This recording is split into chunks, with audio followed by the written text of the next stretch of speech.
salaamullaahi calaykum. halkaad naga daawanayso waa Ayman Diamond Channel. fadlan haddii aad ku cusub tahay subscribe, like, comment, share si ay noogu noqotay dhiirigelin si aan u soo gelino video aad u qurux badan.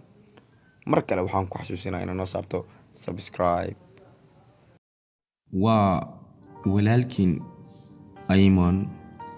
Ayman maanta muxuu idin wadaa?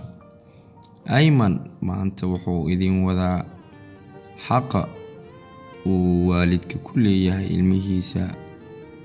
xaqa uu waalidka ilmihiisa ku leeyahay lambarka koowaad waa